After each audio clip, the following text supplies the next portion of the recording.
కొండ ఆందోళన press meet పెట్టి ఏదైతే అప్పట్లో చిత్తూరు జిల్లాకు చెందిన రోజా తిరుపతిలో టికెట్లు కూడా బ్లాక్ లో అమ్ముకుందని చేసి అంత వాస్తవే కదా. ఒక టీటీడీ బోర్డు, గతంలో ఉన్నటువంటి టీటీడీ బోర్డు వైవి సుబ్బారెడ్డి గారు ఆధ్వర్యంలో 4,56,000 ఫ్రీ దర్శనాలు చేయించారు. ఏవి? బ్రేక్ దర్శనాలు 4,56,000. ఒక చైర్మన్కి ఎన్ని ఉంటాయండి? ఎమ్మెల్యేగా నేనున్నా, నాకు వారంలో 4 దినములు రోజుకి 6గురికి నా సిఫార్సు లేఖ మీద పంపిస్తాను.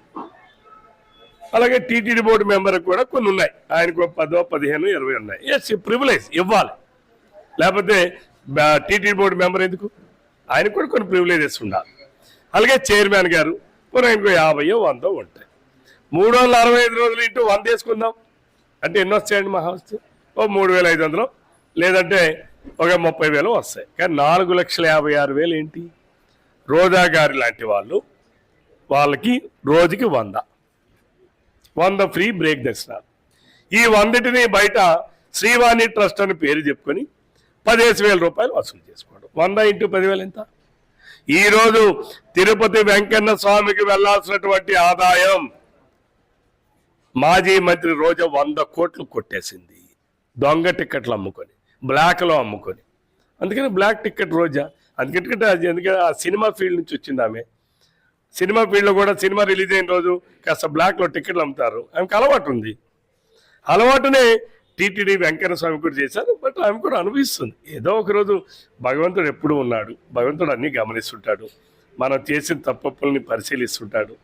ఏదైనా సమయం వచ్చేటప్పుడు భగవంతుడు ఆయన ఎవరైనా తప్పు చేస్తే తప్పనిసరిగా దాని శిక్ష అనుభవిస్తాం. 7 కొండలు కాదు 2 కొండలే అన్నటువంటి ముఖ్యమంత్రులు ఏమయ్యారు? కాలగర్భంలో కలిసిపోయారు.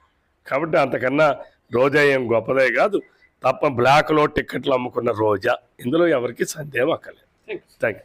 ఇది కోన రవికుమార్ అయితే క్లారిటీ ఇచ్చేశారు. ఇటీవల కాలంలో ఏదైతే వైజాగ్ స్టీల్ ప్లాంట్ కి సంబంధించి ఏదైతే విమర్శలు చేశారో వైసీపీ చెందిన చాలా మంది నాయకులు, అయితే వైజాగ్ స్టీల్ ప్లాంట్ గతంలో తెలుగుదేశం పార్టీ ఆదుకుందని అప్పట్లో 1990 దశకంలో 1,300 కోట్లు ఇవ్వడంతో పాటు తాజాగా 11,000 కోట్ల ప్రాజెక్టు ఇవ్వడంతో చూసి వారవలేక వైసీపీ నాయకులు ఆరోపణలు చేస్తున్నారని చెప్పి కోన రవికుమార్ ఆరోపిస్తున్న పరిస్థితి ఉంది. శ్రీకాకుళం జిల్లా కేంద్రం నుంచి కెమెరా పర్సన్ ప్రసన్న కుమార్తో ప్రశాంత్, తెలుగు న్యూస్.